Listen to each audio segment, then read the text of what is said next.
Hello again. Uh, um, I'll try something different today. I normally try and structure my videos. I've normally got something that I can read, that I can apply, and it usually goes reasonably well.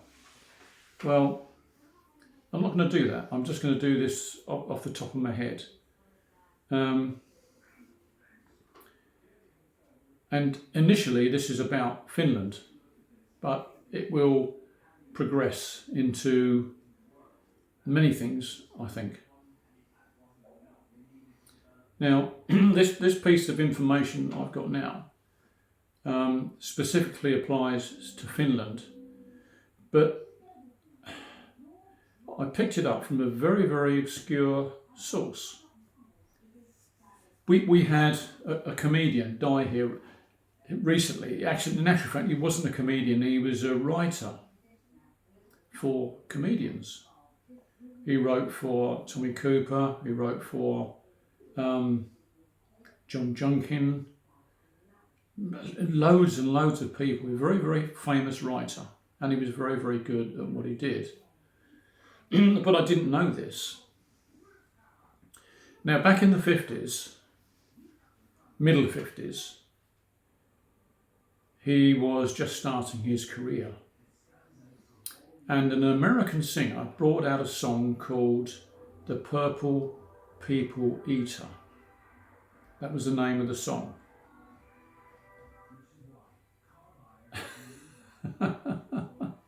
and this particular writer, who I will give you his name later,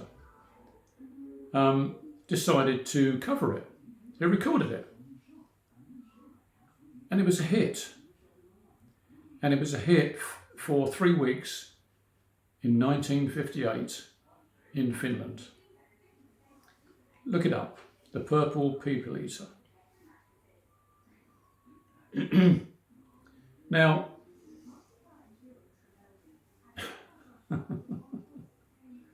I'm trying to get some sort of balance on here without referring to notes or anything. This is just purely off the top of my head. And it boils down to education, if you like. and I never had much of that. I went to primary school and I went to secondary school.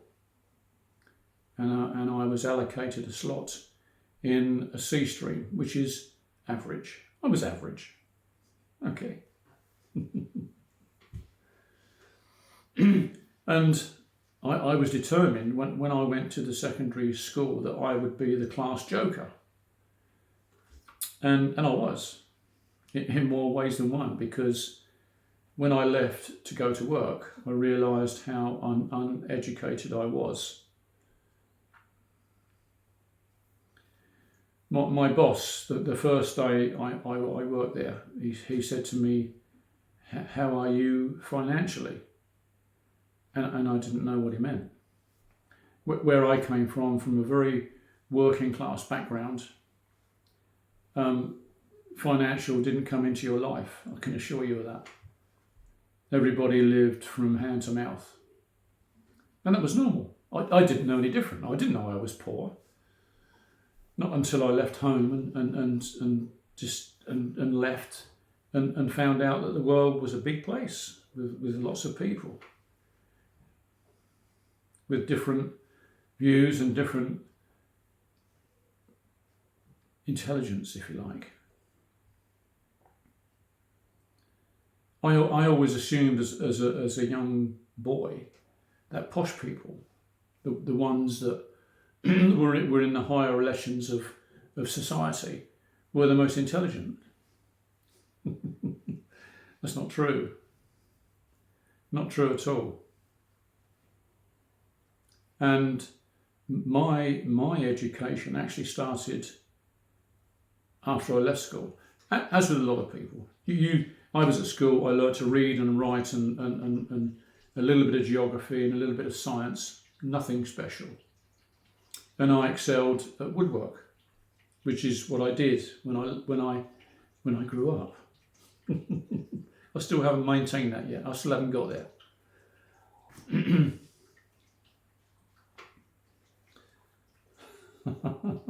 Growing old is part of the deal, but growing up is optional. You don't have to do that. My education. I was very fortunate actually. I left home. I was 16, maybe 17. I can't remember properly. And I planned to go to London, so I went to the local station in Dover and bought myself a one-way ticket. Went home, packed my bag, and the very next morning I left. But prior to that, I was a young man in the catering trade, and you grew up very quickly in the catering trade, very quickly. I was taught to smoke, I was taught to drink, and all the things you're not supposed to do when you're young, but that was part of it. And I used to venture into different pubs. And I'd been working in London for a while, and I had an accident. I burnt my hand. And the nurse said to me, where do you live? And I said, well, I live in a bedsit, which is a one room, basically. And she gave me a week off work, and I went back to Dover. And as you come out of Dover station, there's a pub opposite called the Priory Inn.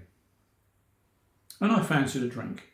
And I went in there, and there was a whole lot of people, really, really crowded out. And I got chatting. And a couple of guys said, you'll probably have to look this up. Do you play tiddlywinks? And I said, well, not since I was a kid, no. No. This is serious tiddlywinks. Okay. And above the pub there was a hall, and they invited me there, and I went. And they were playing serious tiddlywinks. And in those days, tiddlywinks was played internationally, especially on BOAC, the airliner. It was international and competitions. And these guys were from Dover Grammar School. And I felt, because I was in a lesser school, I felt a little bit intimidated. But as it turned out, I was very, very grateful for their education they gave me.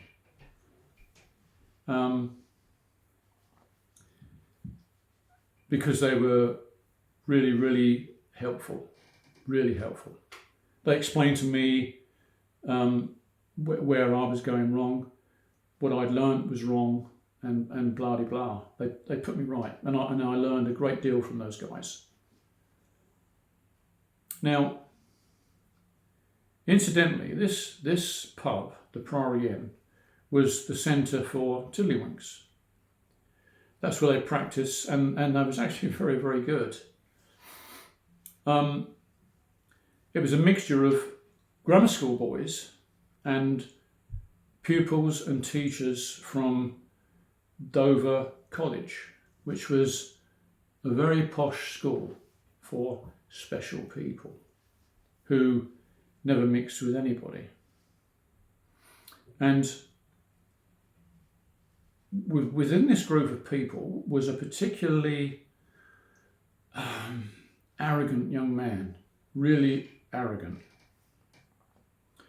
And nobody ever got to know him, but everybody knew to steer clear of him because he was arrogant and bombastic, not a nice person. And it wasn't until years later, I started to read, or I got in a copy of a Jeffrey Archer novel when Jeffrey Archer was imprisoned for lots of things. And he disclosed that he was the sports teacher at Dover College. And I'm pretty certain that it was him that was there. Not a nice person. And as everybody knows now, he writes a lot. He has many bestsellers, but he plagiarizes things. He copies from other people.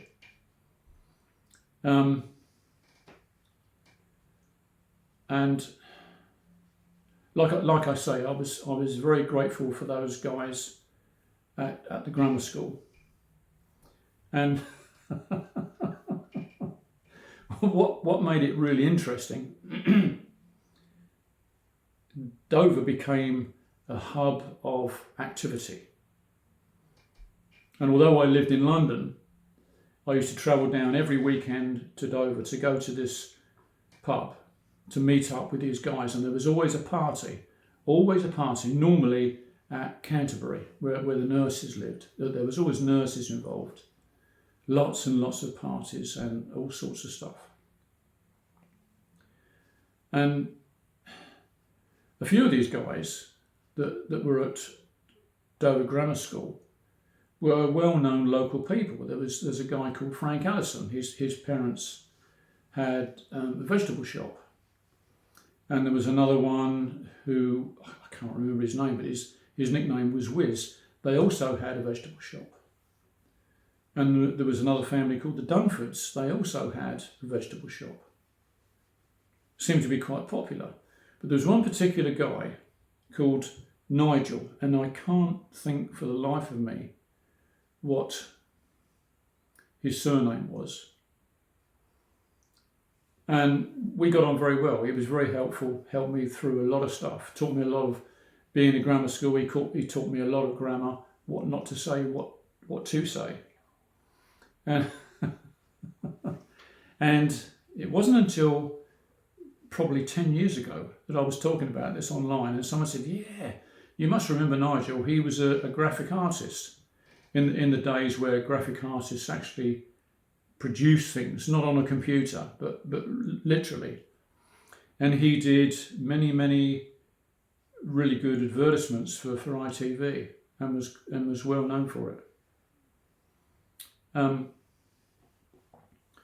like I say, I was always very, very grateful for their friendship and their help. And I forgot where I'm going now. I've lost my thread. Let's have another slurp of this.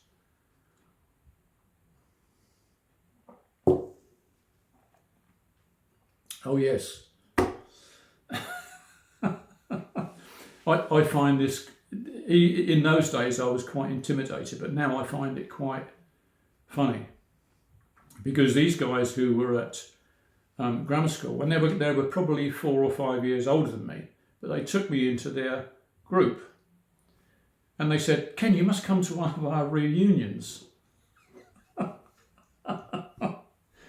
and I attended 2 of the grammar school reunions, and I was accepted as an ex-pupil, believe it or not. and the funny thing about it was, when I was still at school, when I was probably around 13 or 14, I had great exception to grammar school sports field. I was ridiculed by a teacher, and I tried to chop down their goalpost, and I got caught, and I received corporal punishment for that. And that's what I find amusing, that I chopped down their goalpost, and I actually went to one of their old boys reunion at Dover Grammar School. And a fine place it was. Never been in there before. Never likely to be. But, wow. And that was my little reference to Finland. I could go on, but I think I'm reaching 15 minutes now already, so it may be a little long. So I will continue this maybe tomorrow, because I've got a lot more to say. Thank you very much for listening, and I hope that you may have enjoyed it, or not, or that. It's entirely up to you. Thank you. Bye-bye.